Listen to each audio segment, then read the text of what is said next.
Arnaud Ménager, ce match, cette finale de CU16 a répondu à toutes nos attentes, toutes nos promesses. On savait que c'était deux équipes qui se connaissaient, qui se respectaient, qui s'étaient opposées en phase qualificative après avec des rencontres extrêmement disputées. Et cette finale, c'était du très très haut niveau.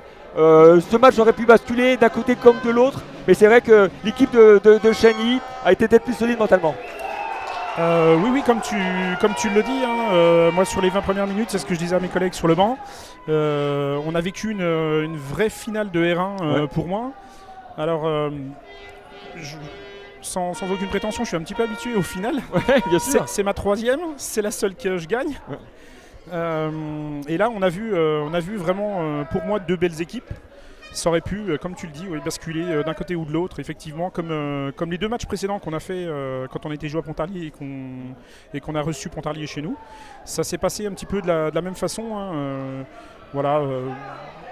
Pontarlier était plutôt dynamique sur l'arrière, on le savait. Il nous attendait aussi derrière.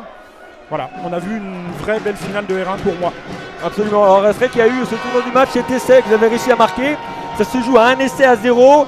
Les buteurs ont été présents. C'est vrai que d'un point de vue tactique, on a vu une leçon de tactique d'un côté comme de l'autre. Et on a vu deux équipes extrêmement bien préparées. C'est vrai que c'est cet aspect tactique qui a fait la différence.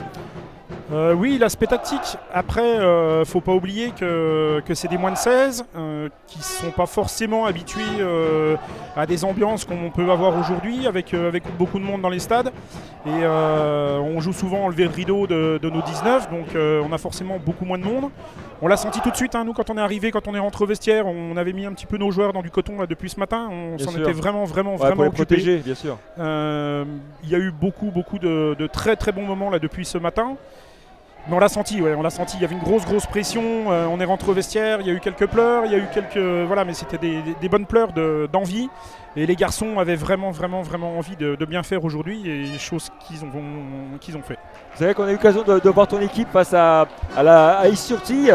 On a vu des garçons courageux, des garçons qui ne lâchent jamais rien. Si tu devais nous parler de ce groupe et le résumer en deux mots, comment tu résumerais ce groupe de garçons que tu as suivi pendant un an ? Moi, les garçons que j'ai eu cette année, je les connais quasiment tous. Hein. Ça fait maintenant quelques années que je suis passé par la case éducateur et puis après au niveau du pôle jeune. Et ces garçons, je les connais, je les ai vus grandir, je les ai vus gagner un peu en maturité. Hein. Et aujourd'hui, on a une équipe, c'est des vrais bosseurs, c'est des vrais passionnés de rugby. Et pour nous, petit club, hein, je vais prendre l'entente CGC, donc Chagny, Couche, Givry. Pour moi, c'est vraiment l'avenir de nos clubs, hein, d'avoir ce réservoir de joueurs jeunes qui a envie et qui est très très soudé. C'est vraiment une bande de potes, de copains. Ils sont tout enfourrés ensemble. Ils sont très respectueux. Enfin bon, c'est vraiment un bonheur de s'investir pour ces gars-là. Écoute, félicitations parce que la patience paye. Je sais qu'arriver en finale, c'est pas simple. Faire 3 fois de suite, c'est vraiment un exploit. Et je suis content que votre belle équipe avec votre beau club soit récompensée. Félicitations encore. Merci beaucoup et merci à Saison Innovali pour nous faire suivre les matchs quand on peut pas. Avec grand plaisir. Merci à tous. Merci beaucoup.